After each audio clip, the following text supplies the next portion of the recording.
Você já ouviu falar de dissonância cognitiva? Oi, eu sou o psicólogo Bruno e hoje no Carona Psi a gente vai falar sobre como pessoas alienadas mantêm as suas crenças mesmo sendo extremamente absurdas. Vamos lá? Bom, pessoal, para a gente entender um pouco disso, nós vamos ter que voltar no tempo, lá para a década de 50. Em 1956, o psicólogo social Leon Festinger e o seu parceiro Henry Eichen publicaram um livro chamado When the Prophecy Fails. E esse livro, traduzindo para o português seria Quando a Profecia Falha, foi resultado de um estudo de uma seita que tinha surgido nos Estados Unidos anos antes, que uma certa senhora disse que tinha tido uma revelação de alienígenas de que o mundo iria acabar no dia 21 de dezembro de 1954 e que quem não se juntasse a ela morreria, Então somente os membros dessa seita seriam salvos. Óbvio que chegou o dia 21 de dezembro de 1954, ninguém foi salvo porque não precisou, porque o mundo não acabou. E a crença dos psicólogos era: agora que esse pessoal viu que o mundo não acabou, que essa mulher estava mentindo, vão reaver a sua consciência e sair dessa seita.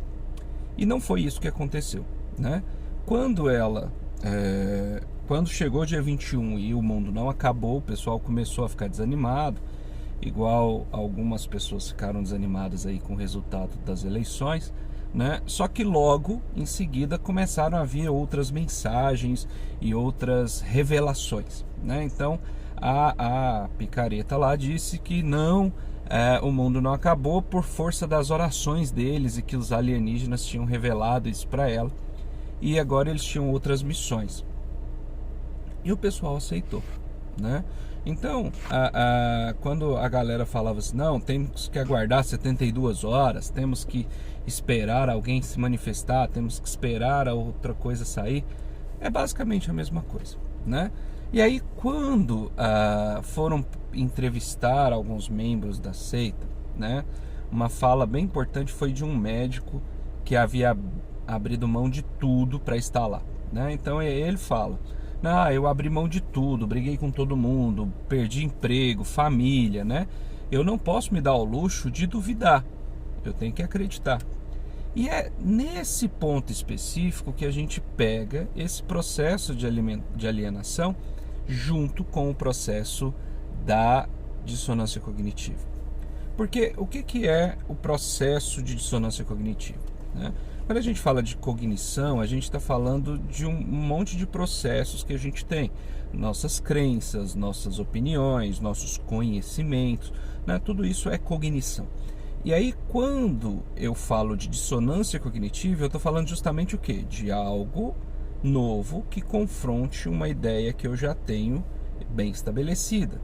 Quanto maior o meu compromisso com essa ideia, quanto maior o meu compromisso com esse movimento, mais sofrimento eu vou ter se surgirem dissonâncias, se surgirem confrontos, questionamentos. Então, quando eu falo de dissonância cognitiva, eu falo de pessoas que fazem o que for preciso para reduzir o sofrimento, a angústia, tudo que poderia ser resultado dessa dissonância, desse confronto de uma crença que ele tem com uma realidade, ou com outra crença dissonante, outra crença que questiona ou invalida a crença dele. Então, quando a pessoa entra nesse processo, ela vai ter o quê? Uma posição e uma movimentação para quê?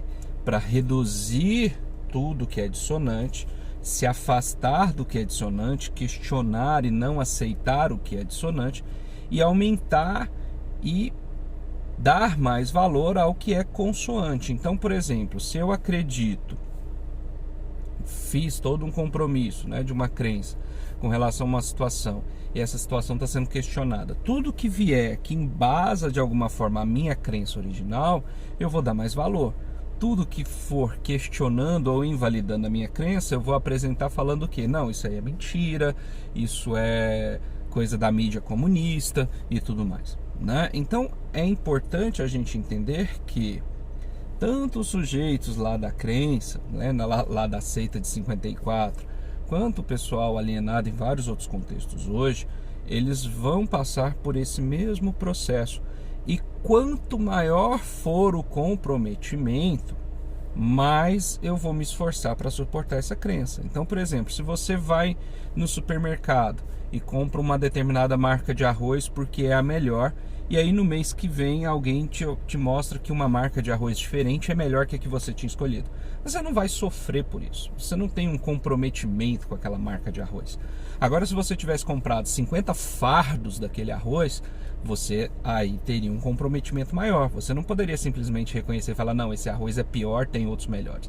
Você ia ter que buscar formas de reforçar aquela cognição, né, aqueles conhecimentos e crenças que você já tinha estabelecido de que aquela marca era melhor, de que aquele arroz fica mais soltinho e tudo mais. Isso vale para qualquer coisa.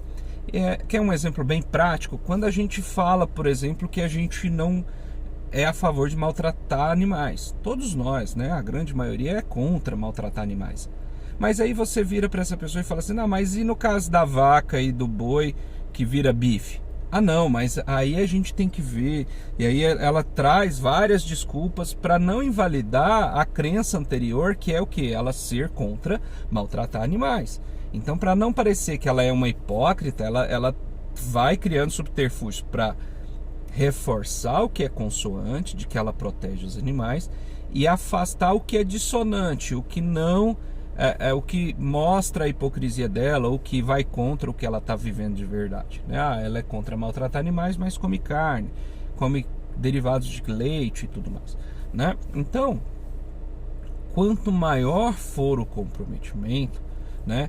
Quanto maior as coisas que essa pessoa, quanto maior for as coisas que essa pessoa abriu mão para manter aquela crença, mais ela vai se esforçar para reforçar aquela crença, né? Então é por isso que pessoas alienadas a esse ponto não acreditam no que vem da mídia, por exemplo. Se você falar, isso aí é mentira, por quê? Me prova. Aí você vai e manda uma notícia do G1, por exemplo.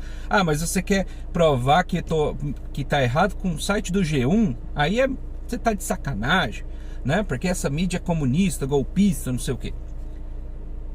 Quanto maior é o comprometimento, mais ele vai negar tudo que confronte aquela crença, né? Então é por isso que tem uma galera na porta do quartel até hoje.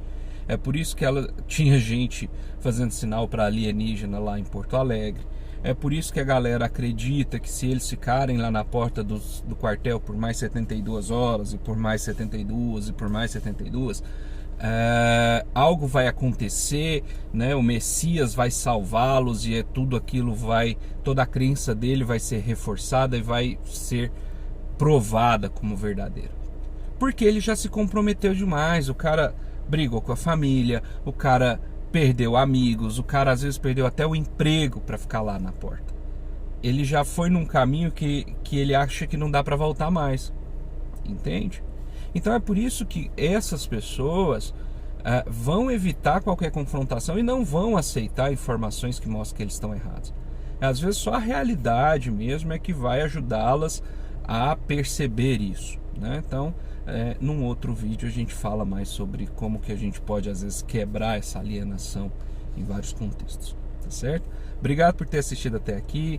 Clica aqui no botãozinho para seguir, ou é daqui, não sei, e espalhe esse vídeo para a gente chegar em mais pessoas.